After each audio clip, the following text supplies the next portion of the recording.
O apenado tendo a possibilidade, então, e sendo concedido ele o livramento condicional, é feita a cerimônia de concessão. Essa cerimônia de concessão está prevista no artigo 137 da Lei de Execução Penal.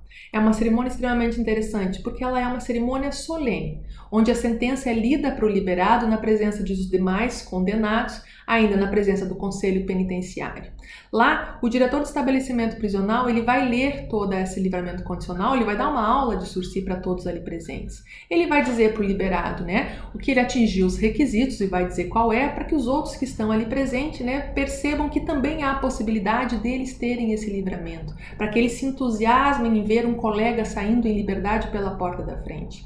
Ainda, ele será alertado de todas as condições, para que ele cumpra durante esse período de liberdade todas as condições impostas pelo juiz, e também vai ser alertado sobre as causas de revogação, ou seja, o que ele não pode fazer para que não tenha essa liberdade tolhida novamente e voltar à pena privativa de liberdade. Depois de ler tudo isso, pergunta-se se ele aceita ou não o livramento condicional. Em não aceitando, não, quero ficar aqui, estou muito bem aqui, quero cumprir minha pena aqui, ok. Em não aceitando o livramento condicional, o juiz é comunicado, o juiz de execução, que revoga o benefício e ele continua cumprindo a pena privativa de liberdade dele. No entanto, que é na grande maioria em que eles aceitam o livramento condicional, então ele é posto em liberdade até o término da pena, ou seja, até o final da sua pena imposta na sentença, ele vai cumprir a sua pena, só que em liberdade, cumprindo aquelas condições determinadas na concessão do livramento condicional. E a gente sempre fala que o legislador ele se preocupa em colocar o antagonismo, ou seja, trouxe o livramento condicional, mas também ele prevê alguns motivos de revogar esse livramento. Então existem algumas causas que revogam, que tiram o livramento e a pessoa tem que voltar a cumprir a sua pena privativa de liberdade. As causas de revogação, elas se dividem em obrigatórias e facultativas. As obrigatórias, o juiz não tem nem o que pensar, vai ter que revogar e pronto. As facultativas, ele vai analisar cada caso, sempre tendo o contraditório, para daí então revogar ou não.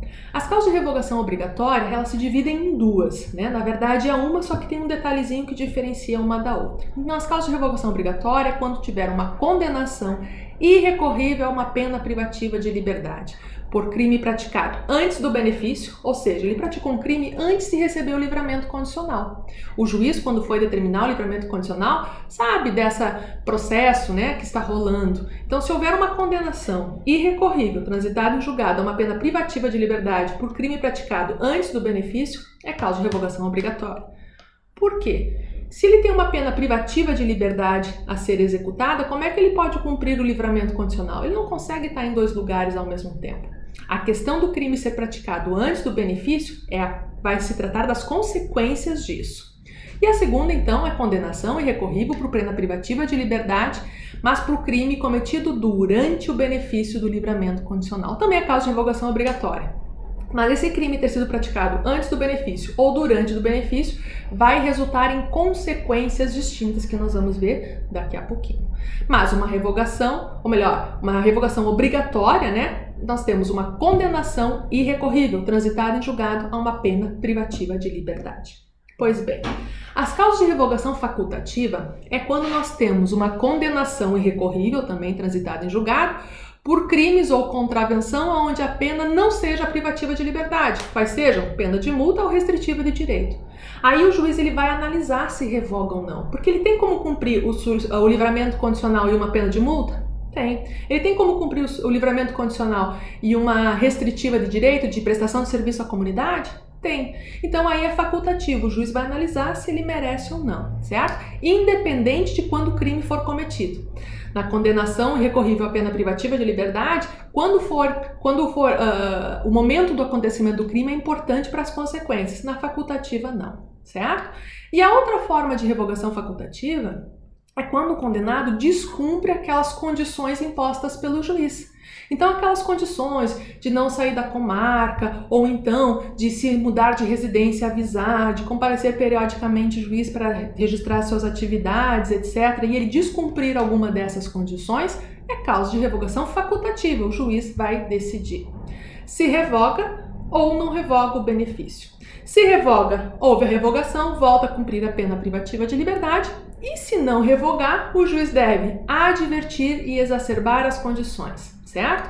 Então, antes você não podia frequentar determinados locais, agora você tem que estar às 19 horas dentro de casa. Então, ele deve advertir, é importante que advirta, né? Que chame a atenção desse liberado, que é condenado, que está cumprindo pena só que em liberdade, e exacerbar as condições, dar um pouquinho mais aí de castigo para ele cumprir mais condições nesse restante de pena que deve ser cumprido.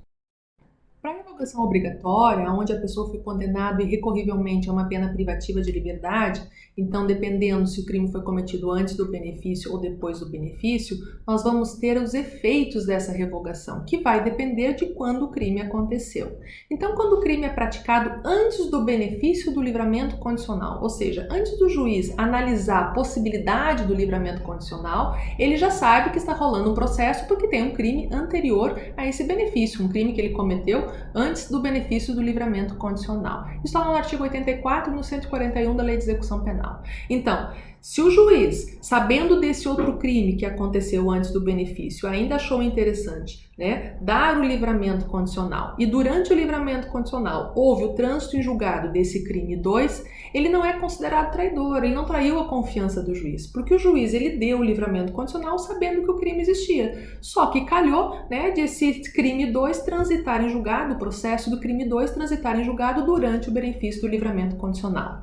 É causa de revogação obrigatória porque ele não consegue cumprir as duas penas ao mesmo tempo, a pena privativa de liberdade com o livramento condicional, ou seja, o livramento condicional do crime 1 e a segunda condenação à pena privativa de liberdade. Não consegue ao mesmo tempo, então é causa de revogação. Mas ele não traiu a confiança do juiz. Em sendo assim, o que vai ser levado em consideração? Vai se descontar o tempo em que ele esteve na condicional, então aquele período até o trânsito em julgado que ele esteve na condicional vai ser descontado da pena dele, então o tempo que ficou solto vai ser descontado e vai cumprir só o tempo restante. Então faltavam lá 2 anos para terminar o livramento condicional, terminar a pena, somente 2 anos serão somados à segunda condenação, porque a segunda condenação do crime 2 é somado ao restante da pena. E essa soma vai servir para se calcular novamente o livramento condicional. Então, por ser reincidente, é metade da pena. Soma-se esses 2 anos restantes, mais a segunda condenação, 4 anos, 6 anos, ele terá que cumprir metade disso, ou seja, 3 anos, para conseguir novamente o benefício do livramento condicional. Ele pode ter novamente o benefício do livramento condicional da primeira crime e do segundo crime junto, porque ele não traiu a confiança do juiz, ou seja, o restante da pena do crime 1 com a pena do crime 2 somadas para um novo benefício do livramento condicional. Pois bem, no entanto, se o crime for praticado durante o benefício, ou seja, o juiz ele deu a condicional para o sujeito, saiu em livramento condicional, é um voto de confiança, e durante o livramento condicional ele comete um crime. E ainda, durante o livramento condicional, dá o trânsito em julgado.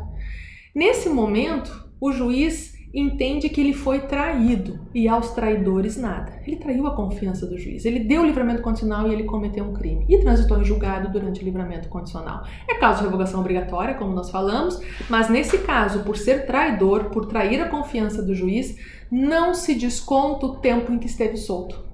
Então, todo aquele tempo que ele estava solto até o trânsito em julgado não será contado como pena cumprida, como acontece no caso anterior.